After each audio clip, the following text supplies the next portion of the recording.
Hello, BookTube. I took advantage of today's relatively crisp weather. The daytime high today was 60 degrees Fahrenheit, which will now be considered cold for Boston, to do errands first thing in the morning, run out and about, do all sorts of things that I have been putting off during the heat that's been here in the last few days. Mailed off a bunch of books, did a whole bunch of other things, and of course, I went to the Brattle bookshop. My errands took me near enough to the Brattle bookshop so that I was able to get there right as they were opening. And I gave myself a little time, a little too much time. I ended up hurrying to other things when I was done. But my excuse, which I made already today, was that I don't think any of you have the moral strength to walk past a full Brattle sale lot, no matter how pressed for time you are. And I don't have that either. So I shopped around and had a blast. And those of you who are new to the channel, when I refer to a sale lot, I don't mean an area of the store that's remainder and whatnot. The Brattle is a used bookstore, and they have, in addition to a stuffed interior, they have an adjacent lot next door, a parking lot that's just full of $1, $3, and $5 books. Not organized in any way except by price, so that you can spend way too much time out there browsing from book to book, and it's constantly changing. Both the stock indoors and the sale lot are constantly changing. So, despite how often I go, I always find new things. I don't go as often as I used to. Once upon a time, I went literally every day. I used to work at a bookstore right around the corner from the shop. And as any of you bookworms will know, the perfect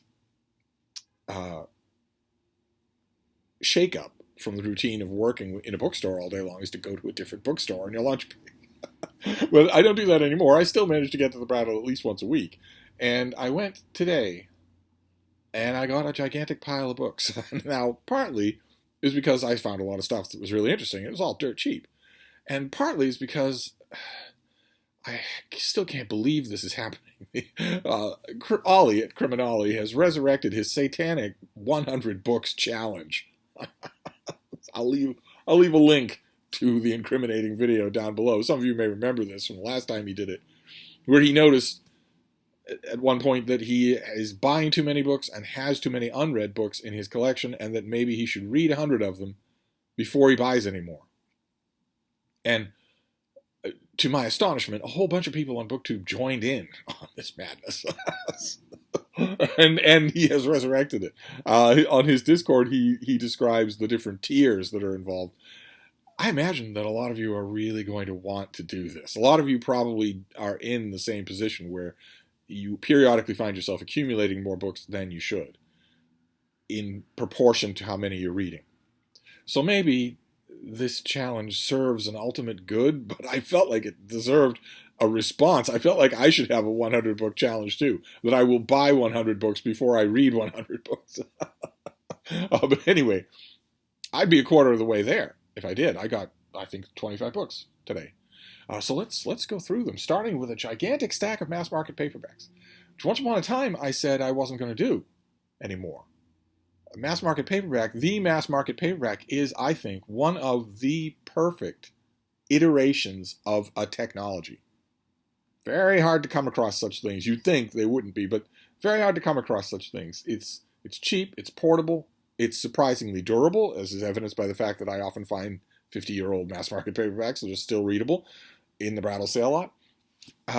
But to me, they seemed a little bit too delicate. I'm a little bit rough on the books that I read, and also, mysteriously, as time has gone on, although I have remained 28, the type in mass market paperbacks has gotten smaller. So I kind of thought that I was weaning myself off them, but I've made a kind of a mental note that if I see a mass market paperback that I want, I'm not going to pass it up just because it's in the wrong format. And quite a few mass market paperbacks have never been in any other format, and quite a few of them have never been made into ebooks. So, I got a bunch. And we'll start with murder mysteries. I found two murder mystery authors. I think both are British, and I don't recognize either one of them. I'm pretty sure I've never read either one of them. The first one is Kenneth Giles, and the book is Murder Pluperfect. Not many of you will be too young to have ever been instructed in the tenses of your own language if you speak English as a native language, so you won't know what pluperfect is. You won't have any idea what's being talked about there. But the book, I'm sure, will make it clear. This is there's a reason behind Sir Charles Fennell's offer to give Inspector James, his family, and Sergeant Honeybody a paid vacation in the countryside. The village lord is anxious to prove his long-dead great-aunt innocent of poisoning her fiancé. But the puzzle of an ancient murder turns into the search for a killer. So it's a small English town murder. I will see whether or not it's any good. I'm kind of a sucker for those things. And then these next two are by the same author. And again, I don't think that I've ever read her. Her name is Elizabeth Le Marchand. These were all done in the same Walker British Mystery series that I think promised readers very traditional English mystery, Scotland Yard, country houses, little villages, that sort of thing. This thing, I think, takes place in a little village. Yes, a sleepy English village is scandalized when the eccentric housekeeper at the vicarage publicly announces the disappearance of a priceless medieval chalice. No one admits to having ever seen the chalice, yet the very next day the old woman is found brutally murdered. This is Unhappy Returns by Elizabeth Le Marchand. And then I got another Elizabeth Le Marchand that I admit I got it for the title. Every once in a while I come across an absolutely terrific title. I don't think I have many of them in this particular book haul. Do I have any others that are this great? No, I don't. No, there's not others. This I just couldn't resist suddenly while gardening. And this is Detective Chief to Superintendent Tom Pollard of New Scotland Yard goes to a sleepy village in the English moor country for what he thinks will be a quiet vacation. But his vacation plans are ruined when some hikers discover a very modern skeleton in an ancient Celtic gravesite outside of town. So it sounds like Elizabeth Le Marchand is taking the sort of the trappings of the golden age of murder mystery and updating them just a bit, because I think these take place in the modern era. Is that right? Well, they came out in the 70s. I don't really know. I noticed, though, just as I was looking here, that this one wonderfully has a map. Gotta love it when murder mysteries have maps. All right, so those were the three murder mysteries. And then I got two historical novels. One I've never heard of before. A little bit. The more I grabbed it just because it was $1. But and that's one of the great things about the Brattle, is that you can just grab something. As I've said many times, you are going to be stopped at the Brattle by how much you can carry, not by how much you can spend. And it's great. It hardly ever happens anymore anywhere. But it's great when you reach that limit before you reach the other one.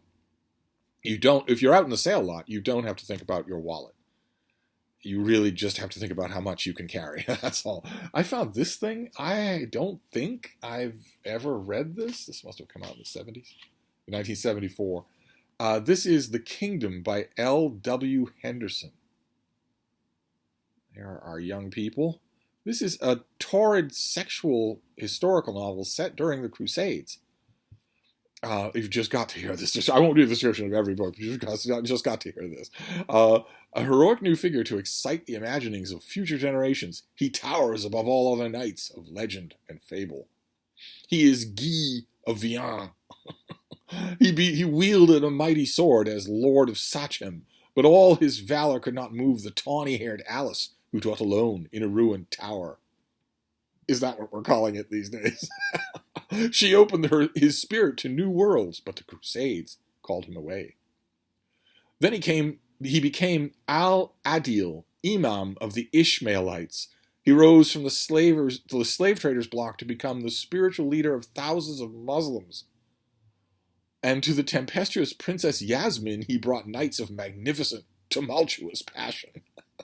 But fragments of a mysterious alien past shimmered in his dreams, only to scatter beyond reach each morning. So I have to confess. I mean, this was the 70s. Those of you who don't remember that benighted era will hardly believe the stories that your parents or grandparents will tell you about it. But all the stories are true. In fact, they're all a little bit dulled in the passage of time. To put it mildly, although the 60s gets the reputation as being a licentious and rebellious decade, in the 70s, how to put it? we were all completely besotted with the idea of sex. Just completely besotted. Grown men in their 50s wore their hair down to here, curling over the corners of their Brooks Brothers shoots. So I imagine that this thing, the selling point was that, that Crusader hanky-panky. But I have to confess, I'm kind of curious about that last line. I'm wondering how long the book will take to get to it. That last line about a mysterious alien past. I'm curious about that. I'll read the book. I mean, I don't know that it'll survive more than one reading. It's fairly cheap pulp. But it was made back in 1974. That's 50 years ago. And the spine's not broken. The edges are barely crimped or crumped at all. This could easily sustain a reading, even by me, after all that time. Then the other historical novel is known to me. I have never seen it in this translation, and I have no illusions that this will be a good translation. I really don't know what this is. Well, we'll look at it together. This is Michael Stroganoff by Jules Verne. This is the cover. It's Michael Stroganoff, Courier to the Tsar, as opposed to just Michael Stroganoff, and there he is. He's looking rather calm for someone who's about to just have his eyes burned out. This is one of the famous climax scenes in this novel is that Mikhail Stroganoff is going to be tortured, and the evil, horrible way that his torturer has chosen to torture him is to burn his eyes out, to blind him with a burning hot brand. Our hero's avoidance of this horrible fate is... This is done with a huge amount of energy. This book is done with a huge amount of energy, but his avoidance of that fate is nothing less than silly.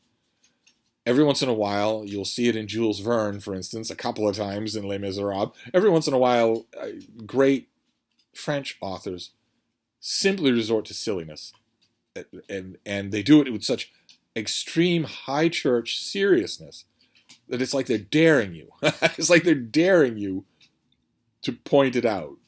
There are a few famous parts in Les Miserables that are like that. I would argue that almost all of Perfume by Patrick Susskind is like that. No matter how calm Michael is there, I don't know what this is. I think it's a terrific novel. The version of this that I really want, the one that I'm really waiting for, I had a Magnum Easy Eye paperback of this years and years ago. For decades, I had the Scribner illustrated hardcover, illustrations by N.C. Wyeth. That's the one I want. I just haven't found it yet at the Brattle. But what is this? I should ask Zach. He probably knows the whole provenance of this thing. So this is by Pyramid Books. This came out in 1957. No translator is listed. Unfortunately, that was kind of the way of things in a lot of cases. And this, there's no information in this thing at all. I guess this is the novel that otherwise is known usually as Michael Stroganoff. I guess this is just, I see it there on the spine. It's just Michael Stroganoff. So I will certainly give it a try. This thing will certainly not survive a read. I will read this and it will be in no shape to be read another time when I'm done with it. After which I will save the cover, so that I have a visual record of what I had. But I don't hold out much hope for this, but it's been a long time since I read Michael Stroganoff, so I'm very, very happy to read it again. Then we have an absolute blast of science fiction and fantasy. I am one of the hosts for a November science fiction event, New Worlds November, now in its second year. And there's also February Fantasy Stories, both of them created by the Bookish Bryants. And when I saw all this stuff for $1 a piece, I could not pass it up. There are some hardcovers as well, but I found a lot of mass market paperbacks. Like this thing, I know this author. I'm sure I know this author, but not as a fantasy writer. This is called Seal Woman by Ronald Locke, who I'm sure I know as a naturalist, as a writer of natural history. I'm positive that I've read some of this guy's stuff. I've never heard of this before. In the land of many legends, they speak of the sun-bronzed sea princess who was raised among the seals. Shihan was first told when very young that she was the princess and that one day she would meet the sea prince and be carried off to the kingdom beyond the horizon. When a young man appears journeying the Irish coast, he becomes the prince in her eyes, fulfilling the prophecy of the Song of the Seas. I have only a passing acquaintance with this author as nonfiction. I've never read his fiction. This is the cover is a visual pastiche of a very famous painting that I like very much. This is not that painting, but it's close enough. Frida, come here. Come up here. Come on. There you go. Do you want to go all the way up? No, you don't. You want to just go. Just wants to curl up next to me. Not interested in being up on her porch.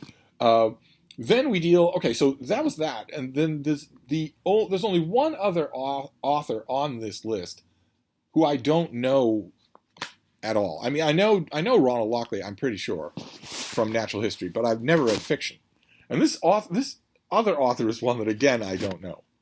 The author is Neil Barrett, who cannot possibly be the same Neil Barrett that I knew decades and decades and decades ago. This has to be much earlier than that. When did this book come out? 1970. This is called Kelwyn. And again, it was mainly a cover by. This guy's having a really, really bad day. And she doesn't look all that alarmed. so I grabbed it. What have we got here? From the great mid-sea to the two Calfrays, the year 2906 saw Nordland in upheaval. There were rumors of war as the pseudo-Sioux pushed south from the Indian Confederation in a strange alliance with the yellow-skinned wizards of Hunan far to the north. And for the first time since the disaster, with a capital D, of 1,000 years earlier, all the Nordland seemed poised on the brink of annihilation. Into the middle of the war stirrings came Kelwyn the Brune, finder and occasional manufacturer of archaics, the tantalizing treasures that were all that remained of a world before the disaster. So it sounds like the trappings of fairly normal post-apocalyptic fiction, where the ancient sciences are now artifacts of magic. But I don't think I know this author. I certainly have never read this book. So then we have a bunch of authors that I do know. More's the pity. This one I've never read. This is a Lester Del Rey novel, The 11th Commandment, a novel about the church taking over the world that I've never read. One of the great things about, like I mentioned, one of the great things about the Brattle is that you can take a flyer on stuff. I mean, $1, you can take a flyer on it. Let's see here. It was a remarkable world, for the church and state had become one supreme authority that encouraged, indeed ordered, its people to breed and breed and breed again, and punished if they did not. But few fought the authority, for the conceptual rites were so inspiring, not at all sinful. No, indeed, the only sin was not having children. For that sin, a man or a woman could die. All right. Well, I've read other Lester Del Rey. I will certainly read this one. Then this next one is A.E. Van Vogt. Again, this was partly a cover by, but also I like this author quite a bit. This is The Darkness of Diamondia. I'm assuming it's diamond and then dia. So Diamondia. The cover says the great new Van Vogt novel of the year. But look at that cover. That is just awesome. What have we got here? Colonel Morton was sent to Diamondia to report on the war between Earth-descended colonists and the guerrilla warriors of the inhuman Ersk. Because something was going terribly wrong, a darkness was settling in, mental confusion was epidemic, and there was evidence of outside, with a capital O, interference.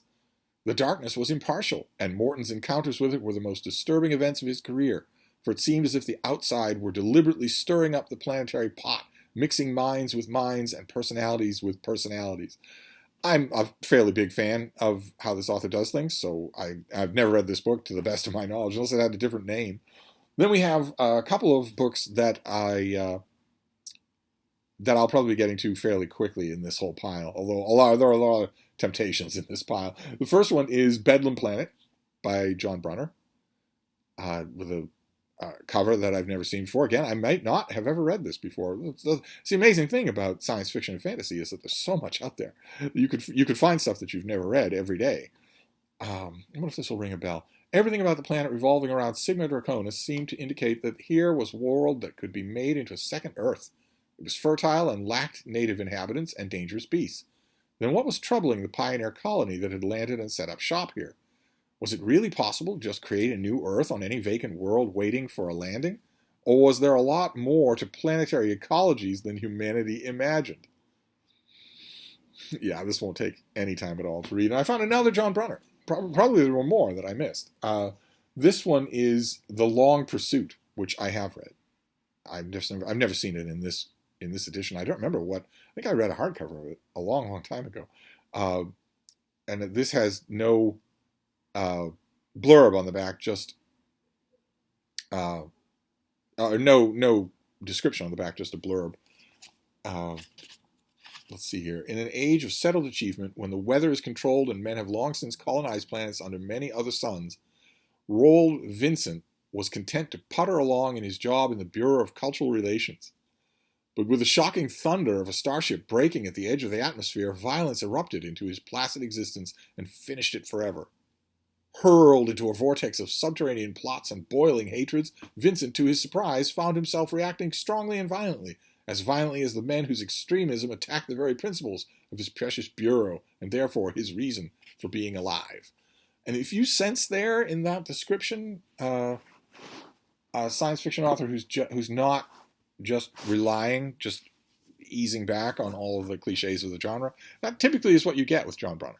So this is a double blast of John Brunner. I've read The Long Pursuit. I'm sure that after 2 pages I will remember it all. And Bedlam Planet I have not read. It sounds like just a colony settlement science fiction novel. But it won't be just anything when it's John Brunner. Then we have an author that I hear this author's name on various channels. Michael K. Vaughan has mentioned him. And I don't know him well enough. I admit that. He seems fairly interesting. Probably my way in would be a big 900-page biography, but if there's been one, I've never seen it. The author is Manly Wade Wellman, and this is The Solar Invasion. Another crackerjack cover. That I'm pretty sure I've never read this. Manly Wade Wellman wrote everything. He wrote everything under the sun, anything that was paying. He's, I think, most probably closely associated with Weird Tales, but he wrote whatever. And he also wrote under pen names. Can you imagine what kind of monster writes under pen names? Well, what have we got here? It came from beyond the 5th dimension, an alien intelligence both invulnerable and totally evil. Speaking of Michael K. Vaughan, its aim, bring the universe to its knees. Its primary objective, destroy the solar system. Okay, okay, right, Manly. when was this written? I don't want to know. When was this written? 1946. Okay, I want to point out just a little thing here. Picture the Atlantic Ocean in your mind. The whole of the Atlantic Ocean. It's half the surface of the Earth. Picture the Atlantic Ocean surging day after day, week after week after week, that you can sail across it without seeing any other vessels, without seeing any hint of land at all. Picture the entire Atlantic Ocean. Now, picture going to the beach. You walk on the sand, you bend down, you pick up a handful of sand, then you sift it like that until you've got 1 grain of sand left on your hand. 1 grain of sand. That grain of sand is to the size of the Atlantic Ocean what the solar system is to the size of the universe. Its aim, bring the universe to its knees. Its primary objective, destroy the solar system. But as doomsday rushes ever closer, one lone man dares oppose the creatures from beyond. Only he can save the universe from a brutal, blazing cataclysm. And I'm assuming that's him right there. It's not the 2 women who are terrified, and it's not the robots. It'll be him. I have no idea. I'm assuming that just from what I know of his reputation and from the things that I've read of him, I'm assuming that Manly Wade Wellman wrote more than his share of crap on a stick. It could very well be that this is that. Then I found, this is frustrating, I looked long and hard. I found Volume 1 and Volume 3 in a trilogy. I got them because it never pays to pass things up at the Brattle. For $1, with this gorgeous cover artwork that I remember so well, I figured the chances are good that the second book will come along. They're by Patricia McKillip, and these are the Eld books. So I got the Riddlemaster of Head and The Harvest in the Wind with these beautiful Darrell K. Sweet covers. But I did not find, like, for instance, is this going to tell me the middle one, Air of Sea and Fire? I did not find Air and Sea and of Sea and Fire. I found the first one and the third one, and this is by the, as these covers tell you, this is by the author of the Riddle Master of Head. Oh no, wait, the Forgotten Beast of Eld. Yeah, that's what the Forgotten Beast of Eld. I didn't find that either, and I don't think I have it. I'm pretty sure this is all the Patricia McKillip I have. But this is epic fantasy. It won't do for New Worlds November. I'll have to wait until February fantasy stories. But I wasn't going to pass them up, especially since I love these editions. These old editions are my favorites.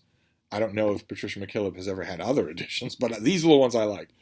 And then we have a classic. Is this the only classic that I found today? Well, in the recognized sense of the term, yes. There's a certain possum that might object to that. But this is a classic. I love it. It's something that you should certainly read. And I hadn't seen these editions in forever. These are the New York Public Library editions. They don't make them anymore, I don't think, and I don't know how many of them they ever did make. But this is The Custom of the Country.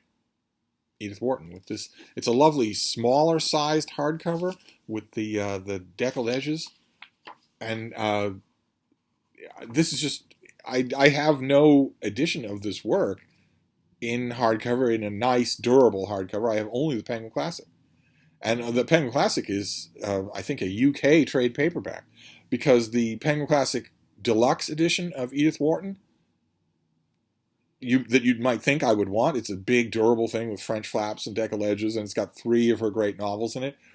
I had it, and I got rid of it. The publisher sent it to me, and I got rid of it because they included an introductory essay by Jonathan Franzen, in which he writes, with a totally straight face, that maybe one of the keys to understanding why Edith Wharton was so brilliant as a writer is because she wasn't all that pretty. So maybe she had to work extra hard.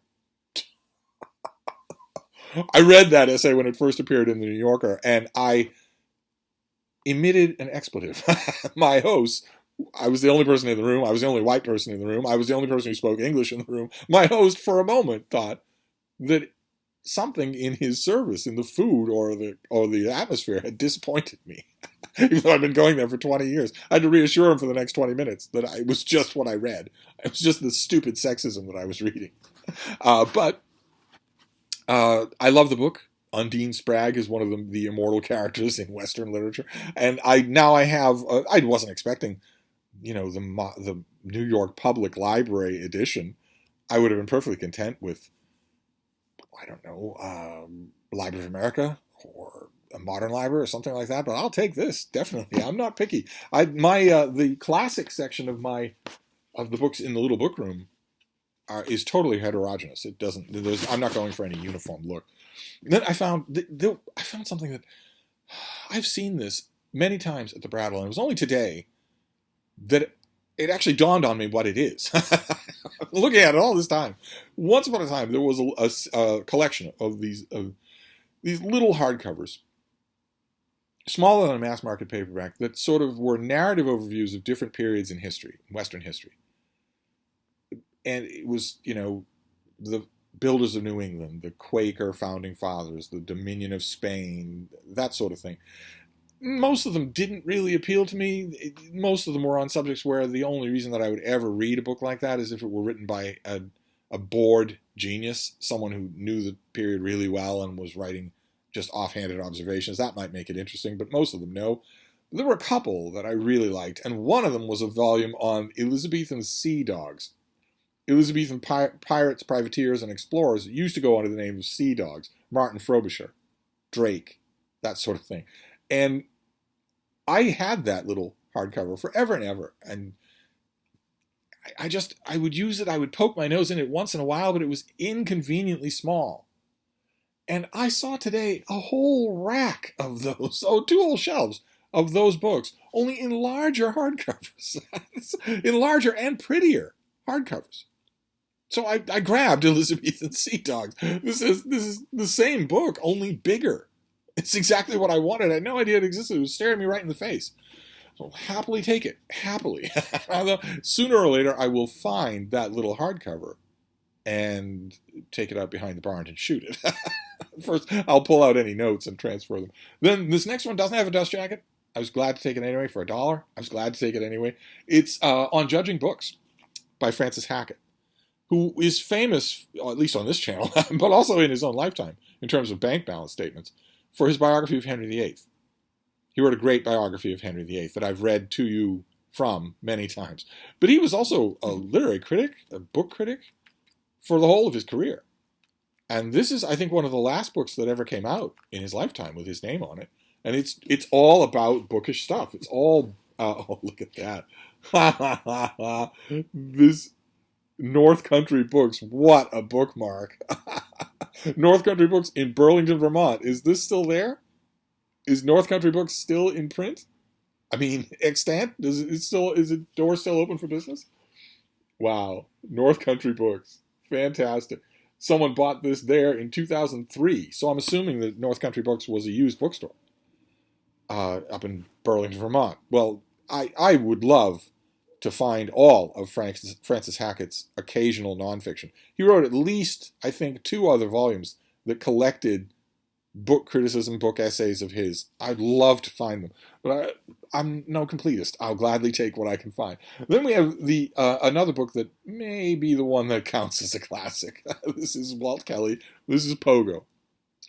One of my favorite American cartoons. This is a cartoon about a little possum in Okefenokee Swamp who's just trying to go about his day, but he's surrounded by all kinds of opinionated people. And they like to opine on the politics of the day. Any day. Whatever day the Pogo strip was coming out in. Pogo went forever and ever and ever, a long, long time. And I have a few Pogo collections, but I think this might be the first one.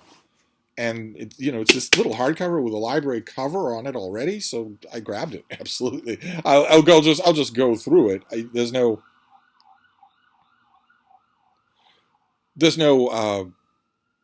real rhyme or reason. There's no like reading order for Pogo. This is different from the other Pogo volumes that I have, in that I have, for instance, the Ever-Loving Blue-Eyed Pogo and a couple of others, the Essential Pogo, the Undefeated Pogo, but all of those are larger cartoon collection size books. This is just a normal size book. That's unique for me. Then we have a couple more science fiction and fantasy here. And the first one is a weird combination of both. This is Clifford CMAC, and this is his book, The Fellowship of the Talisman. An epic fantasy novel in which you've got a warrior and a giant and a woman who rides a griffin and a wizard and all that. The usual fellowship lineup. The usual suspects. But this takes place in, I think, the 1970s. This is a world in which the quasi-rural agrarian backdrop of every major epic fantasy stayed true on Earth. So there was no Industrial Revolution, there was no Reformation, there was no Renaissance, there was nothing like that. So I'm not sure that if I read this when it came out in the 1970s, I think. This came out in the 70s. Yeah, 1978. I read this in 1978, 79, something like that. And I think I had a mass market paperback of this a decade later and just ignored it. Had it, but one of those things where I had it because I'd once had the hardcover and got rid of it, and then I got rid of the paperback. I don't know that I've read this since 78, so I'll give it another try. I'm pretty sure, if I remember correctly, that this is CMAC with tongue firmly in cheek, which he does really well, so... then this next one, apparently I am doomed to reread this author. I was going to resist. I've heard Michael K. Vaughan, for instance, and a couple of other science fiction channels sing his praises. I'd already closed the book, so to speak, on this author, but I keep finding books of his. So I will just read them and give them a try. This will take 15 minutes. This is no work at all. This is MidSummer Century by James Blish. A very thin novel. I've never seen this before. I'm pretty sure I've never read it. So I will give it a try. Do we have an author photo for Blish? For what he looked like when this thing came out? No. No, we don't.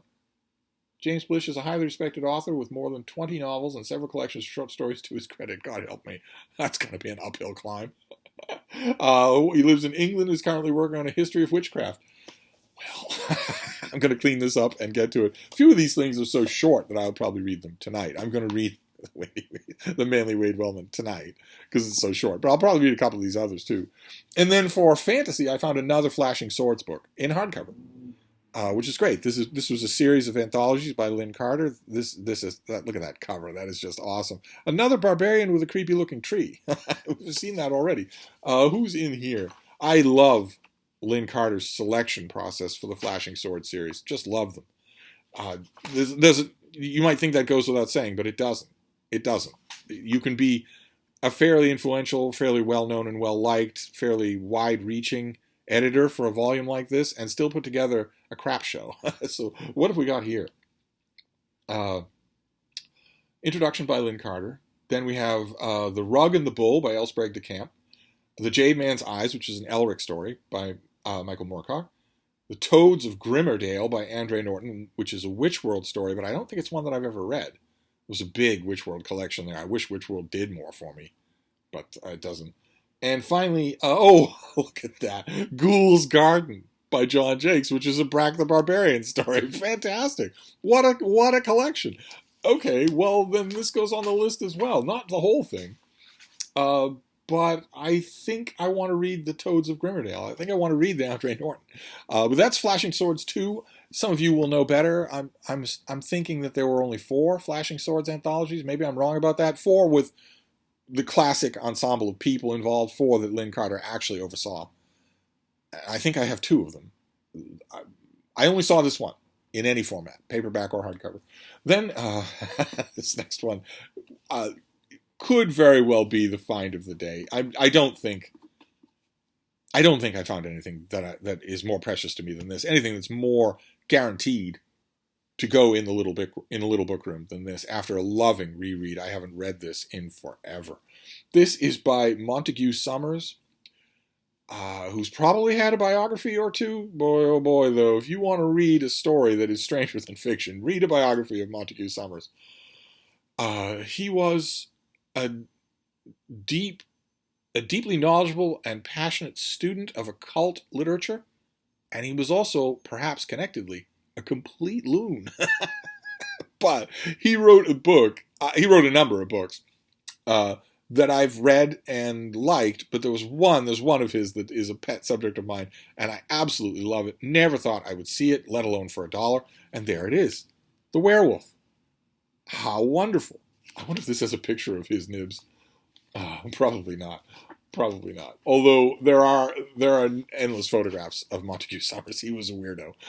This is a gigantic compendium of werewolf literature in the past, in the present, just in literature, in anthropology, just an amazing thing. I mentioned Sabine Baring-Gould, who also wrote a great book on the werewolf.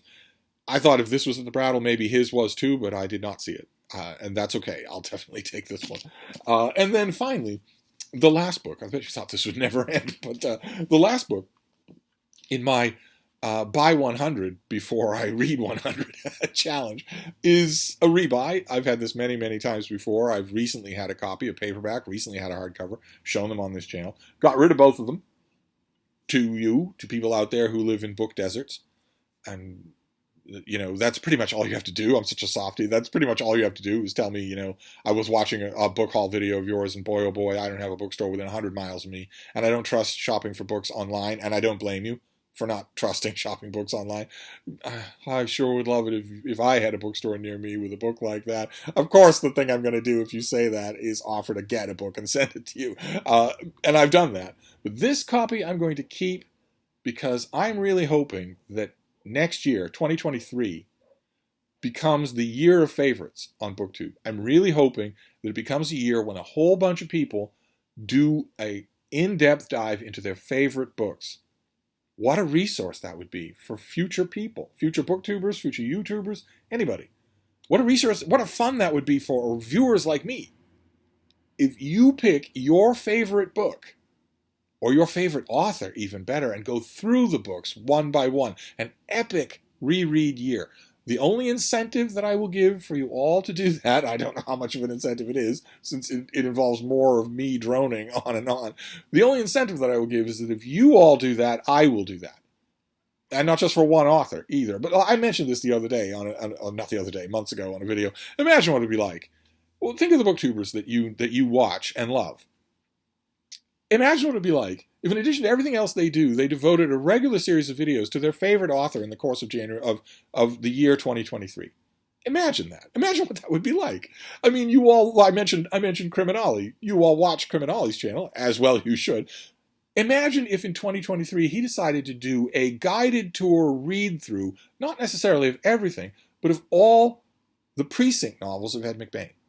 Imagine what that would be like. What a resource that would be from one of Ed McBain's most passionate and knowledgeable extant readers. And on and on and on, right? And on and on. Imagine what that would be like from all the booktubers that you love. I could go through a list in my head right now that would be a dream come true if they did it. And one of those people would be Jason Harrigan, who doesn't make that many booktube videos, I swear. He dabbles in booktube. But he has floated the idea that in 2023 he will take all of us on a walkthrough of his favorite author, Umberto Eco. And I hope that that actually happens, and especially with this book, Foucault's Pendulum, which is notoriously recondite. It's notoriously folded and refolded on itself, just an origami nightmare of a book. It's a big thing. I saw this hardcover for $1, so I grabbed it because Jason knows this inside and out. He knows everything that's going on in this book, and he's a lively storyteller. So I'm hoping that he does it, but even if he doesn't, I'm thinking I'm going to assault this book again in 2023. And there you go. That was my Brattle book haul for today. The light actually faded. This video was so long. And I don't think I can do a Steve pyramid. I'm really not sure I can with 27 books. We've got Foucault's Pendulum. We've got the Werewolf. So happy to find that. I'll clean it up and read it. We've got MidSummer Century by James Blish. Flashing Swords. Which number is this? 2? Lynn Carter. Flashing Swords 2. The Fellowship of the Talisman. Clifford CMAC. We've got Pogo by Walt Kelly. Let's see here. On Judging Books by Francis Hackett. Fantastic. Another great find, really. Never seen it before. Elizabethan Sea Dogs in these larger hardcovers. Custom of the Country by Edith Wharton in these lovely New York Public Library editions.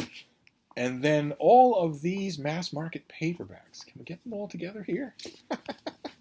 Just a stack of mass market paperbacks, including this weird Michael Stroganoff volume that I do not understand. I'll do my best to research its provenance, see where this is, who did this translation, as opposed to, I'm pretty sure the Magnum Easy Eye didn't credit a translator either. It may even be that the Scribner edition with the Wyeth illustrations also didn't credit a translator. So is it the same person?